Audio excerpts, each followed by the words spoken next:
Hi everyone, this is Hannah with the UC Hastings Advancement Team. Today I'm going to talk to you a little bit about our new online alumni directory. So first, let's talk about why we're using this new directory. Well, it's a great way to connect and engage with your fellow alum and students at UC Hastings. You can organize events within your locale or with certain affinity groups and chapters. You can find alum in specific locations and industries. So, for example, maybe I'm looking for an alum that practices family law in Seattle. I can easily punch those two things into the new directory and receive a list of alum that works in family law in Seattle. You can also opt for any scale of mentoring, whether that be coffee chats or resume help or even job postings. So let me share my screen and we can look at the site. All right, so here we're on our feed. It looks very similar to Facebook. We can pin posts, so anytime there's major updates or events coming up, you'll find them pinned here. As you can see, Meredith has posted a welcome message to the wider Hastings community. And here we have a couple of my colleagues and I's test posts. You can see I can just post anything to the wider community, or as Charles has done, he posted this in the specific Palm Springs and Inland Empire alumni group, which we'll get into groups in a minute. So first, let's find out how to edit our profile. You can see this is my profile right here. When you register for the website, you can register using Facebook, email, or LinkedIn. We highly recommend registering using LinkedIn because that pulls all the information for you and you don't have to manually do all that. So you can see on my profile that people can see I have my education, my experience. When I go to edit my profile, I can change my photo, put my name, my title, my industry, things like that. I can put my location. So let's say I am in San Francisco.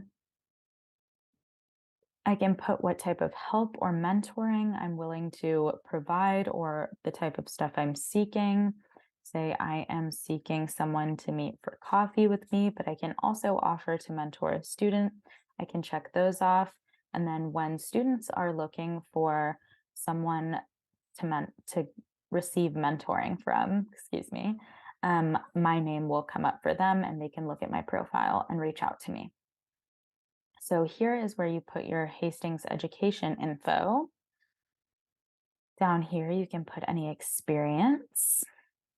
And then down here is for more Hastings specific information. So if I were a part of the Hastings Law Journal, I could put that in there. If I were a part of Moot Court, I could put that in my student organizations. If I'm a first generation student or a LEOP graduate, I can check those boxes off as well. And then here I can plug any businesses I own. Let's go to the directory now. As you can see, some of our governors have been auto-loaded in here, but they won't come up for the general public until one has accepted their invitation and registered for the site. So once you go into the directory, you can search anyone that's registered. Since we haven't even had our soft launch yet, there's no one registered, so I can't really show you that feature, but that's all going to be done right here. You can search by first name, last name, affiliation, location. You can search by their work experience. If I'm looking for someone who has worked for Apple, I can punch that in. If I'm looking for someone in the animation industry, I can punch that in, et cetera, et cetera. Here is where the mentoring feed will be. Again, since we haven't soft launched yet, there's no one here. But again, you can enter your settings for there. If I want to only be able to take on 4 mentees at a time, I can put that in there, but we really only recommend 2 or about 3 tops. And you can edit your mentoring settings here as well. Here are where the job postings will go if your firm is hiring. We love Hastings alum to hire Hastings alum. So you can post those here, and anyone seeking a job can view the job board to look through those. Here are the photo albums. You can upload to a specific album by creating one, or you can just go to a general photos tab. When we have events and things like that, there will be photos uploaded to these albums. And similarly, you can go into specific groups. As you can see, Charles created one for the Palm Springs and Inland Empire alum who had their chapter launch this past weekend. So we can go into that group, check out their feed where Charles has posted that he's excited for the event. We can look through the members, any photos that were uploaded to that specific group, and an events calendar for that specific group. You can also create private groups. So say I want to create one for the Board of Governors. I can do just that.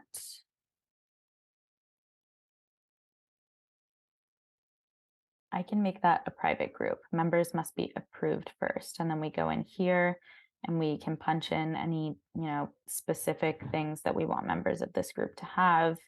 And then they'll have to be approved by me since I create. So I would add you all manually. We can post events, any upcoming events. So we have a Board of Governors meeting.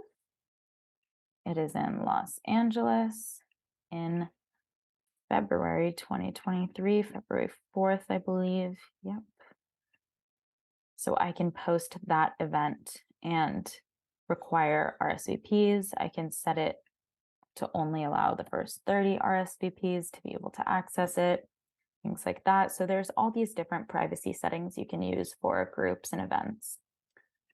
Here is the business directory. As I said earlier, if you're looking for an alum that's in family law, the business directory would be a good way to go. If they have a practice, even if an alum owns a restaurant or something, we want all of that in the business directory here. Here are the resources. There will be around 8 to 10 one-pagers with best tips and practices and more how-tos for this platform that you're welcome to access at any time once you are registered. They'll all be here in the resources tab. So if there's ever something that's a little confusing, feel free to check that out. You're also welcome to message any of it. Okay, so here right by the profile edit, we have our notifications and chat features. I am in the chat right now. As you can see, Charles and I have chatted a little bit. I also have the option to video call him if I want. If you want to, do some resume help or something like that and think that it's best utilized via video chat, you're welcome to use that. I can delete our conversation, mark it as unread, things like that. Next to that, we have our notifications. As you can see, Hayden liked one of my posts. Anytime you are tagged in an event, a photo, a post, anytime someone has interacted with one of your posts, you'll receive a notification for that, similar to Facebook again. You can change it in your settings to make it email you anytime you get a notification as well. If you would like to be, more alerted about your notifications, you can have it send you an email whenever you receive one. All right, so that is it for our training video. We are so excited to start using this platform. Again, it's a fantastic way to connect with fellow alumni and students and really stay up to date on all things happening Hastings alumni. Thank you all so much for being a part of our soft launch. We are so excited to hard launch it in the new year to the wider Hastings community. Again, please feel free to reach out to any of us if you have any questions. Use that resources tab or email alumni@uchastings.edu. Thank you so much.